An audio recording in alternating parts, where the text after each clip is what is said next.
À Kinshasa, Madame, Monsieur, bonjour et merci d'être avec nous dans cette livraison de l'actualité sur la télévision nationale congolaise, un journal que nous démarrons par la situation sécuritaire dans la partie est du pays, plus précisément en Ituri. Un leader des ADF et des autres éléments de ce mouvement terroriste ont été capturés par les forces armées de la République démocratique du Congo lors des opérations dans la région de Boga et Walesa-Vokutu au sud d'Irumu. Ils ont aussitôt été présenté au gouverneur militaire de la province, une action saluée par les parlementaires élus de l'Ituri, Oscar Mbal.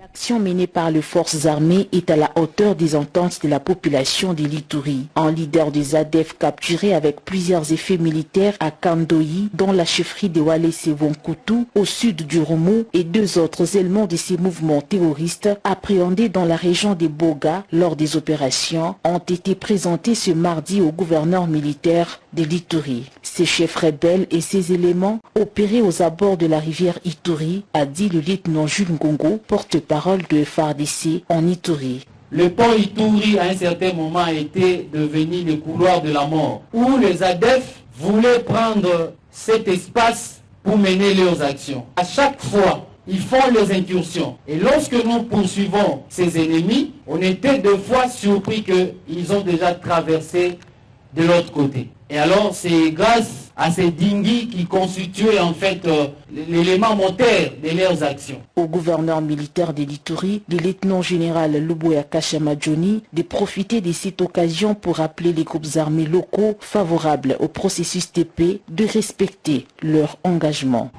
Les Congolais ici en Ituri qui se sont engagés à la paix, notamment le Codeco, FRPI, FPIC, ils se sont engagés, je les encourage encore parce qu'ils sont dans le pourparlers à respecter leurs actes d'engagement. Pour nous, l'armée, nous suivons les ordres du chef, le je veux du chef. Pour le moment, c'est une opportunité, je voudrais que les gens comprennent très bien, c'est une opportunité que le chef donne à tous ces Congolais qui sont dans le groupe. Une opportunité pour aller discuter de la paix. En l'espace d'une semaine, plus de 20 ADF ont été neutralisés par l'armée à Irumu et Mambasa. De nombreux autres ont été capturés. Poursuite de la traque des ADF toujours en Ituri, le trafic sur l'axe routier Lolwa-Mambasa de la RN4 est suspendu par l'administration militaire, je vous le disais, afin de permettre aux forces armées de bien mener les opérations des traques des ADF dans la région. Explication dans ce reportage. La République démocratique du Congo maîtrise la situation dans les territoires de Mambasa. Hormis les agitations ou le rumeur qui fait état de la fermeture de l'hôpital de Lolwa, nous vous assurons que cet hôpital fonctionne normalement. D'ailleurs, pour sécuriser de plus en plus la population de Lolwa et ses environs, sur ordre du gouverneur militaire et commandant des opérations, lieutenant-général Luboya Kashamadjoni, il a ordonné de mettre en place les PC, donc le poste de commandement avancé à Lolwa. Actuellement, où nous vous parlons, les forces armées, il y a un état-major, un poste de commandement avancé placé sur place à Lolwa, dans l'objectif de répondre à toute éventualité, toute velléité d'attaque et d'incursion des ADF. Et retenez que depuis la semaine passée, les forces armées mènent les opérations de traque contre les ADF en profondeur, ce qui a permis d'arrêter et de neutraliser nombreux entre eux. Quant à la situation de la circulation de la route commande à Mambasa, pour dégager la zone, actuellement nous vous parlons, nous avons convoyé certains véhicules pour permettre à ce que ces véhicules puissent aller vers la destination, mais l'objectif ultime pour nous, c'est traquer les ADF pour libérer cette route et que la population vague librement à leurs occupations. Voilà notre objectif final recherché. Pour le moment, nous appelons la population au calme, de continuer à collaborer avec les forces armées, de ne pas donner l'accès aux ADF, de collaborer avec les forces armées, de dénoncer tous les cas suspects. car les forces armées sont résolument décidées de traquer ces hors-la-loi, de neutraliser tout ADF partout où il sera délogé. Nous appelons la population à continuer à soutenir son armée et à avoir confiance aux actions qui ont été menées, qui sont menées par les forces armées, dont l'objectif final, assurer la sécurité, la protection de nos populations. Lutte contre l'insécurité, cette fois-ci dans le Haut-Katanga, plus précisément à Kipushi. Le Premier ministre Jean-Michel Sama-Lukonde Kyenge a regagné Kinshasa après un séjour de 48 heures dans la cité de Kipushi, dans le Haut-Katanga. Sur place, le chef du gouvernement a présidé une réunion provinciale de sécurité. Pati Tondongo. Faire l'état des lieux de la province du Haut-Katanga sur les plans social et sécuritaire, c'est la raison d'être de la réunion provinciale de sécurité qu'a présidé le Premier ministre Jean-Michel Sama-Lukonde Kyenge avant de regagner Kinshasa. Cette rencontre élargie au gouverneur de la province Jacques Kiaboula a, selon les chefs de l'exécutif national, abordé entre autres la question des criminalités et des banditismes urbains. Je vais d'abord rappeler que je suis venu ici dans une mission principale de lancement des activités de la société Kipushi Corporation pour la production de zinc.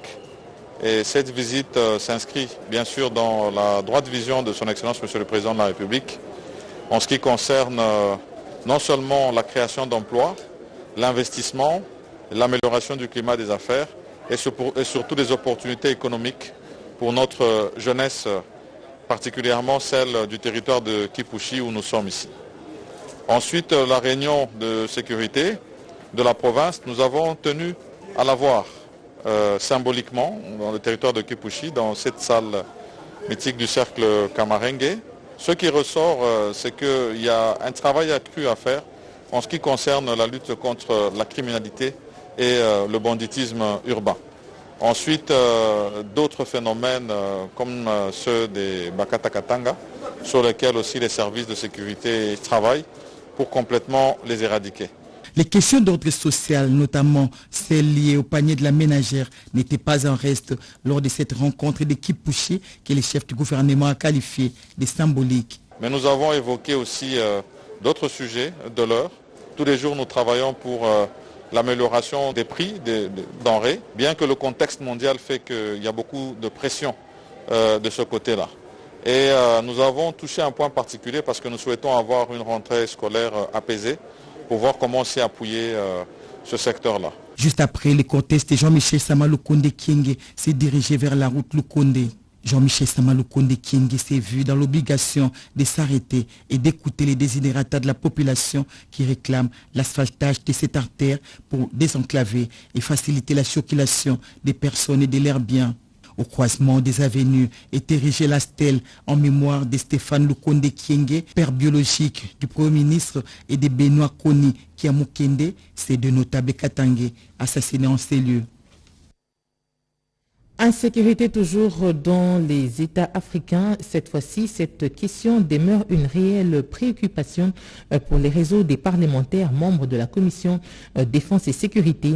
Ce mercredi, le président de la Commission Défense et Sécurité de l'Assemblée nationale a informé le deuxième vice-président de la tenue à Kinshasa de la 6e conférence des réseaux des parlementaires africains. Robert Ndeye, reportage. Enregistré lors du 42e sommet de la communauté de développement de l'Afrique australe, tenu à Kinshasa, la République démocratique du Congo va prendre le flambeau du réseau des parlementaires africains, membres des commissions de défense et sécurité au mois d'octobre prochain. Le réseau regroupe à ce jour 47 pays membres. Ce mercredi 24 août 2022, une forte délégation des parlementaires africains, conduite par l'honorable Bertin Moubonzi, a informé le deuxième vice-président du Sénat, honorable Sangouma Temongonde Moussaï, de préparatifs des assises de la 6e conférence du réseau des parlementaires, membres de la Commission Défense et Sécurité. Au cours de cette 6e conférence, la République démocratique du Congo prendra les marteaux des commandements en succédant au Nigeria. Nous avons reçu des partenaires venus de Côte d'Ivoire, d'une grande organisation allemande, Konrad Adenauer, et qui sont venus pour se rassurer que la République démocratique du Congo était déjà engagée et en train de préparer non seulement la tenue mais la réussite de cette conférence. Dr Toussaint Koumoho, coordonnateur régional de programme pour le dialogue sur la sécurité en Afrique subsaharienne, a sollicité l'implication du deuxième vice-président du Sénat pour la réussite de cette 6e conférence des réseaux des parlementaires africains. Non seulement il nous a dit qu'il était totalement émerveillé, surtout d'apprendre que la République démocratique du Congo, à travers ma personne, va présider le réseau de parlementaires africains membres de commissions défense et sécurité, mais il a aussi promis de s'investir pour que nous puissions tenir la meilleure conférence de ce réseau ici en République démocratique du Congo. S'unir pour une lutte efficace contre l'insécurité en Afrique, cette volonté du REPAM est soutenue par le deuxième vice-président du Sénat, honorable Sangoma Temongonde Mossai, qui rassure de l'accompagnement du gouvernement congolais pour la tenue de cette 6e. À la centrale électorale, l'heure est à l'échange d'identification. Un atelier a été organisé pour ce faire par le président de cette commission électorale. Il y a de plus en plus d'assurance que les déplacés, les réfugiés et les Congolais vivant à l'étranger votent aux prochaines élections. Pour des modalités pratiques, les experts de la Commission électorale nationale indépendante, du Haut Commissariat des Nations Unies pour les réfugiés, du Bureau de coordination des affaires humanitaires des Nations Unies, l'Organisation internationale pour les migrations et ceux des ministères des Affaires étrangères, sociales et intérieures sont un atelier d'échange sur l'identification et enrôlement des déplacés internes et des Congolais résidant à l'étranger. Ces derniers réfléchissent sur les modalités pratiques et les dispositions à prendre pour identifier et enrôler les déplacés à l'intérieur du pays, mais aussi des compatriotes vivant à l'étranger. À l'ouverture de ces travaux, le président de la centrale électorale de Nikadima Kazadi a précisé que ces échanges sont d'une importance capitale étant donné que des vues seront harmonisées sur l'enrôlement des Congolais de l'étranger et les déplacés à l'intérieur du pays. Nous allons faire un gros effort pour impliquer nos compatriotes qui sont déplacés de leur lieu de résidence, que nous puissions leur permettre de se faire inscrire. Comme ça, ils vont aussi choisir les leaders de ce pays au niveau national, provincial et local. Ces experts ont exposé chacun sur le thème en rapport avec son domaine, des échanges fructueux au dire des uns et témoignages des participants. Peu avant, le rapporteur de la CENI, Patricia Nteyamoulela, a souhaité la bienvenue aux participants. Elle a à cet effet spécifié l'objectif de ces assises. À Kinshasa, toujours, quelques projets présidentiels ont été visités par le président Obasanjo en séjour à Kinshasa. C'est ici, à Kimpoko, dans la périphérie de Kinshasa, que le président honoraire du Nigeria a bouclé son séjour de 72 heures à Kinshasa. Olusegun Obasanjo, connu pour son attachement à l'agro-business, a tenu à visiter le centre de recherche en agriculture, un des partenaires de l'Institut international d'agriculture tropicale, ITA. Cette structure intervient dans la multiplication rapide de semences de manioc en plantules sains de manioc en utilisant la technologie dite semi-autotrophique, ce dans le cadre de la transformation agricole de la République démocratique du Congo, initiée par le chef de l'État Félix-Antoine Tshisekedi. Le projet ATA, qui est revenu dans la discussion entre le président Tshisekedi et Olusegun Obasanjo, consiste à mettre en place un système sémencier garanti de semences disponibles certifiées et issues des résultats récents de la recherche avec un potentiel de rendement élevé. Après une visite guidée dans la serre de multiplication rapide de semences de manioc, le président honoraire Obasanjo a signifié au directeur général de l'ITA, Terania Sanginga, et au conseiller du chef de l'État Pacifique Acha, qui l'accompagnait, sa satisfaction avant de se dire inspiré de reproduire l'idée au Nigeria.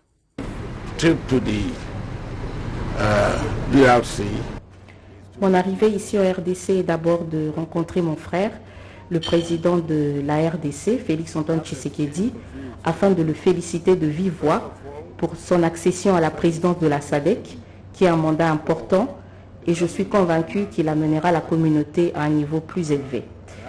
Aussi, le président et moi avons discuté en long et en large sur les problèmes de sécurité que traverse l'Afrique en général et la RDC de manière particulière. Et comme vous le savez, quand il y a des problèmes de sécurité, nous ne pouvons pas garantir la sécurité alimentaire ni nutritionnelle. Donc les efforts qui sont en train d'être fournis dans le secteur agricole a besoin que nous ayons un climat de paix. Je suis très content de ce que je viens de voir ici. Je salue les efforts du chef de l'État pour son implication personnelle à ce programme ATA RDC. L'ex-président, qui est un des opérateurs économiques du manioc au Nigeria, a apprécié à sa juste valeur l'idée ingénieuse du chef de l'État de procéder à la transformation agricole de la RDC, source des revenus, des richesses et d'emplois. Vous allez corriger avec moi qu'il s'agissait du président honoraire du Nigeria, Obasanjo. La 123e session du synode de la communauté évangélique de l'Alliance du Congo, CEAC, a vécu dans la ville de Boma au Congo central. Le secrétaire général de l'UDPS était présent. En partance pour la ville de Boma, le cortège du numéro 1 de l'UDPS a été stoppé au niveau des Manterres par une foule nombreuse qui avait vivement manifesté l'intention de communier avec ce haut cadre du parti cher à Etienne Tshisekedi Mulumba. Face à cette situation, Augustin Kabouya était obligé à faire la marche à pied pendant quelques minutes. Fatigué, mais poursuivant toujours, l'émissaire politique de Félix Antoine Tshisekedi Tshilombo était encore surpris à l'entrée du centre-ville de Boma par une marée humaine qui l'attendait depuis le matin. Ici, Augustin Kabouya était obligé de s'adresser aux combattants chauffeurs blancs qui ne voulaient pas se séparer de lui. Les dimanches matins, les sites de la communauté évangélique de l'Alliance au Congo, CAC, étaient pris d'assaut par ces inconditionnels de l'UDPS venus accompagner leur secrétaire général à la clôture des 123e sessions de l'Assemblée générale synodale de cette communauté. Dans son mot, le président représentant légal pasteur Marcel Bunda a sollicité l'appui du chef de l'État et du gouvernement pour booster certains projets de développement communautaire dans cette ville, à l'occurrence la réhabilitation du port de Boma et tant d'autres. À son tour, les chrétiens pratiquants Augustin Kabouya a rassuré l'assistance du soutien des chefs de l'État à toutes les initiatives qui contribuent au développement du pays avant d'appeler ces bergers à se consacrer plus à leur sacerdoce qu'à jouer les jeux des politiciens. Après la cérémonie officielle, l'envoyé de Félix Antoine Tshisekedi Tshilombo a eu une entrevue avec une délégation des responsables de cette communauté dans son bureau de circonstances de Boma. En politique, un cadre de l'UNC, Koko Kabwe, a sensibilisé la population sur les idéaux et les réalisations du chef de l'État, Oscar Mbal. Nous sommes dans les territoires de Kassongo, province du Maniema. Effervescence populaire à l'arrivée de Koko Kabwende. Au cours de ces meetings populaires, Koko Kabwende a invité la population à soutenir les actions du président de la République, Félix Antoine Tshisekedi Tshilombo, et à adhérer massivement à l'UNC de Vital Kamerhe. Juvenal Kabwende, conseiller du chef de l'État qui retrouve la terre de ses ancêtres tant de temps après, a annoncé un ralliement de taille, celui de Koko Kabwende. Nous avons choisi aujourd'hui l'INC, c'est l'effervescence populaire.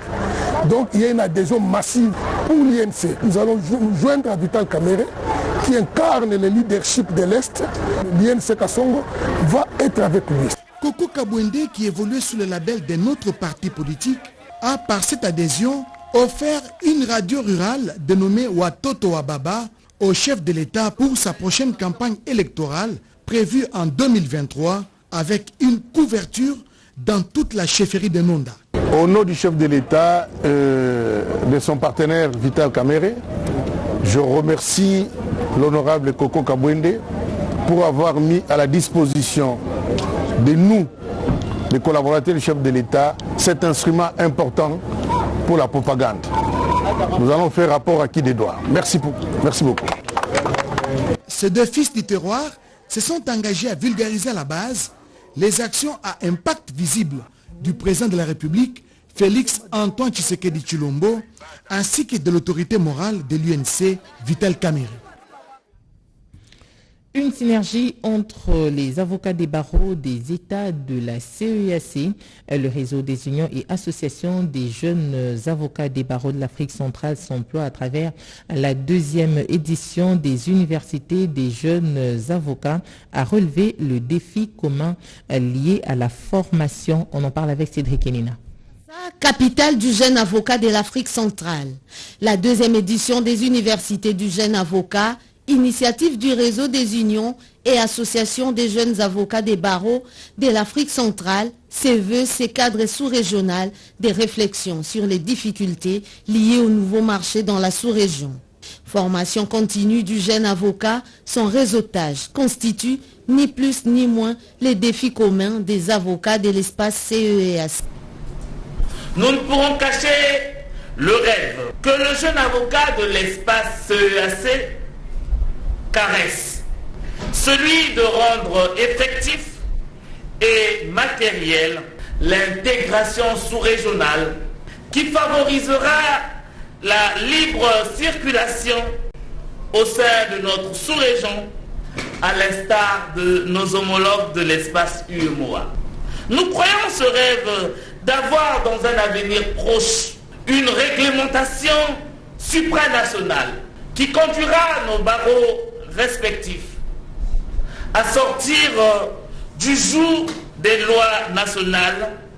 Autour du thème « Le jeune avocat face au marché de nouveaux droits », les participants vont s'employer à l'intégration et uniformisation des replis professionnels.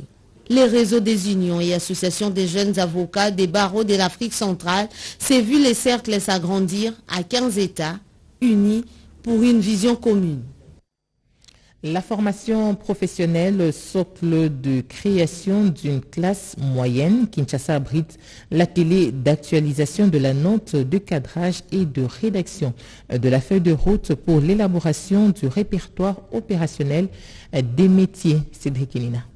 Membres du gouvernement, experts de la présidence de la République, députés et sénateurs, corps diplomatique, l'administration du ministère de la formation professionnelle et métiers, tous ont pris part à ces rendez-vous historiques pour la formation professionnelle en République démocratique du Congo. En son allocution, la ministre de la formation professionnelle a précisé que l'élaboration du répertoire opérationnel des métiers débouchera à coup sûr sur les référentiels des métiers innovants. Il vient à point nommé, selon elle, avec comme but de révisiter la note des cadrages qui constitue l'outil essentiel du travail qui a été élaboré depuis 2014 par le ministère du Travail, Emploi et Prévoyance sociale. Par la même occasion, la patronne de la formation professionnelle et métiers a invité les différentes directions de son ministère de s'approprier les résolutions qui sortiront de cet atelier. En effet, créé en 2014, le ministère que j'ai la charge de diriger comprend actuellement deux secteurs principaux, à savoir la formation professionnelle et les métiers, qui constituent les fondements de la vision du président de la République, son Excellence Félix Antoine Tshisekedi Tshilombo, chef de l'État, à qui je rends mes hommages les plus déférents. La valorisation des métiers constitue une approbation efficace qui permet à s'assurer que chaque citoyen congolais, peu importe son âge ou sa situation sociale, soit formé et qualifié pour un emploi ou un auto-emploi. Il faut noter par ailleurs que cet atelier se tient à quelques jours seulement du lancement de la session ordinaire de l'examen national des fins d'études professionnelles. À la recherche scientifique, le ministre José Mpanda Kabangu a doté le personnel du secrétariat général des véhicules pour un bon rendement. Reportage. Un lot de véhicules destinés au personnel du ministère de la Recherche scientifique et Innovation technologique afin d'améliorer les conditions de travail pour un bon rendement. Ce don du gouvernement a été remis par le ministre José Mpanda Kabangu, respectivement au directeur des services généraux, au directeur en charge de la coopération et à celui du marché public. La remise de ce véhicule à la satisfaction de tous est l'une des actions sociales du ministre José Mpanda Kabangu. Une grande joie pour moi puisque ça fait presque près de 40 ans que je suis à la recherche scientifique et c'est aujourd'hui que je reçois un véhicule. Vraiment, en tout cas, je suis très ravie et très reconnaissante à l'endroit de son Excellence, Monsieur le Ministre, qui m'a permis, même presque à la fin de ma carrière, d'avoir un véhicule. Nous remercions son Excellence, Monsieur le Ministre, pour son implication et c'est ainsi que nous avons ce véhicule aujourd'hui. nous sommes très contents. On n'a jamais vécu ceci. Le patron de la recherche scientifique qui travaille dans la vision du chef de l'État, Félix-Antoine Tshisekedi Tshilombo, appelle le personnel des différents centres et instituts de recherche à s'investir dans le travail bien fait afin de bénéficier du lot restant de ces véhicules. Ouverture de la foire de l'entrepreneuriat des jeunes. C'est le ministre de la Jeunesse et Initiation à la nouvelle citoyenneté, Yves Boukoulouzola, qui a procédé à l'ouverture de ces assises. Dans un face-à-face avec différents jeunes, le ministre des tutelles a présenté les différents axes de son action à la tête de son portefeuille. Il a mis en exergue les différentes avancées enregistrées depuis son avènement. Il s'agit notamment du lancement effectif du Fonds spécial pour la promotion de l'emploi et de l'entrepreneuriat des jeunes. Ce dernier a pour mission de financer les différents projets des jeunes ainsi que promouvoir la jeunesse. Le gouvernement a pris plusieurs décisions pour appuyer l'entrepreneuriat dans son ensemble et l'entrepreneuriat des jeunes en particulier.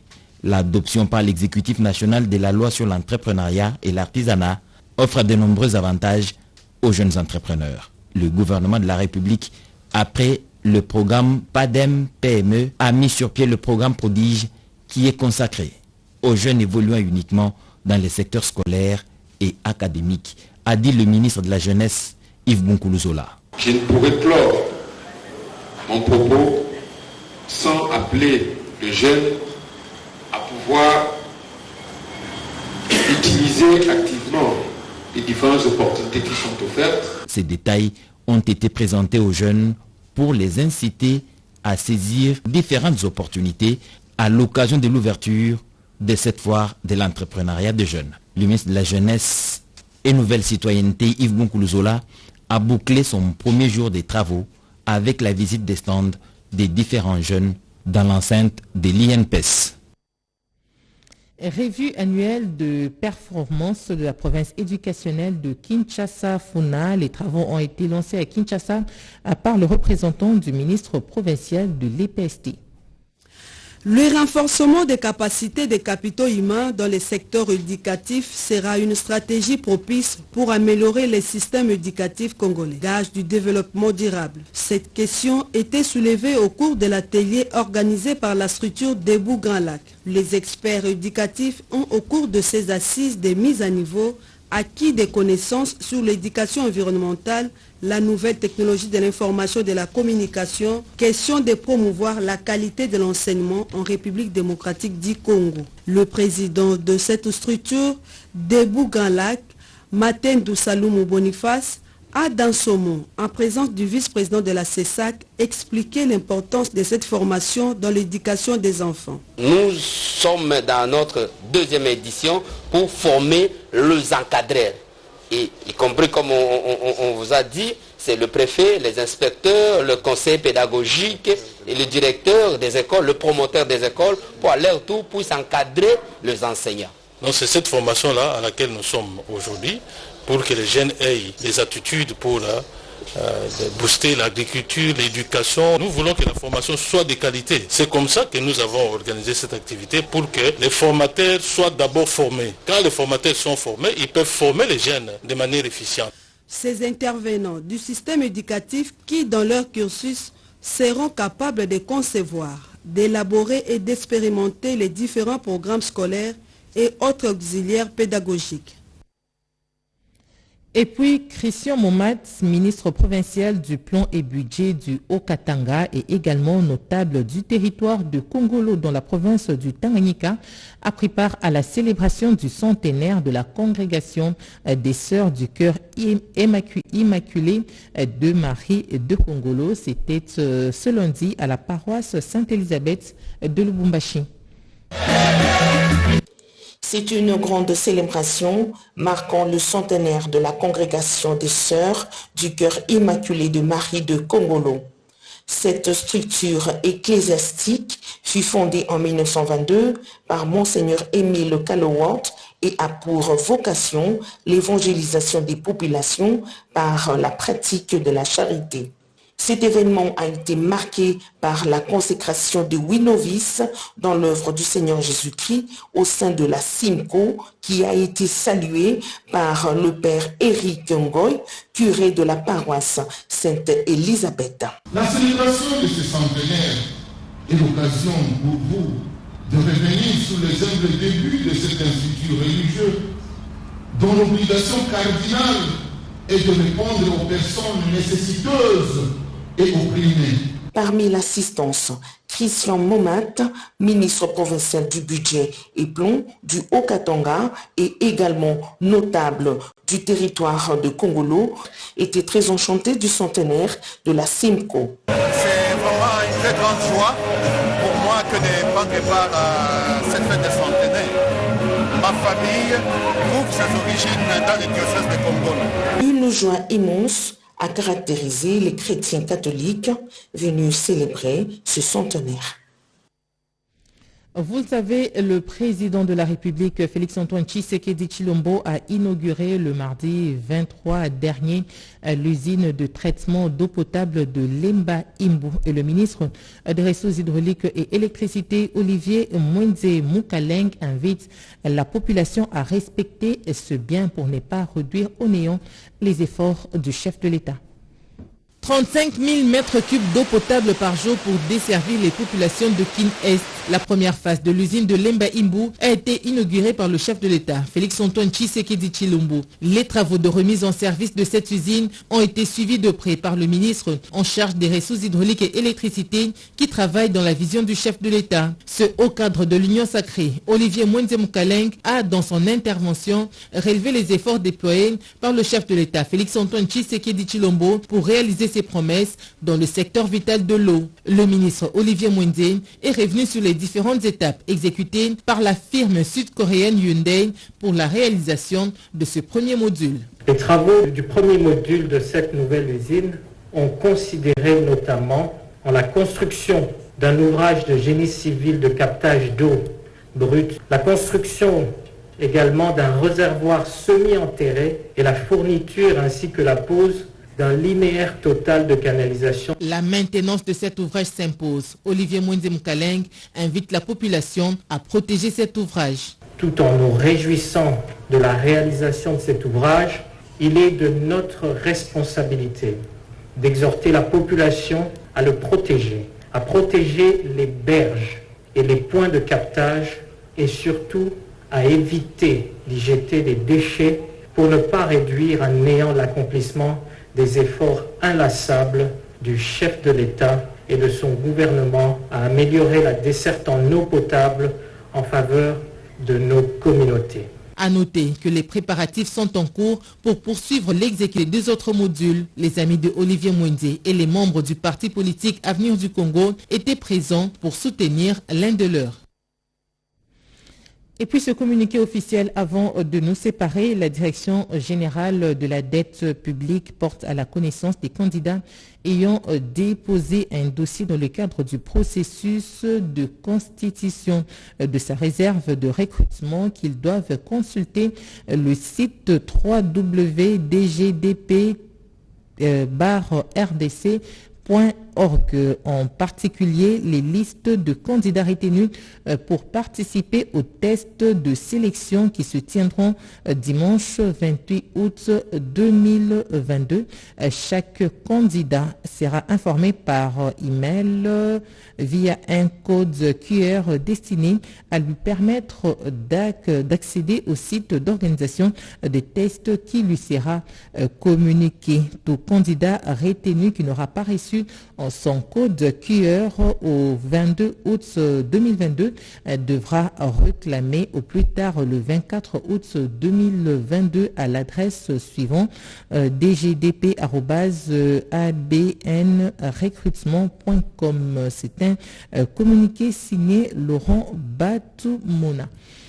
Madame, Monsieur, nous vous disons merci de nous avoir suivis. Ce journal a été réalisé par Discover Mpongo et Mamita Bangoulou. La partie technique était assurée par Jerry Mawassa et Émile Zola. Le prochain rendez-vous avec l'actualité, c'est tout à l'heure à 13h30 avec Georges Frédéric Dibou. Dans l'entretemps, excellente suite de programmes sur nos antennes. Au revoir.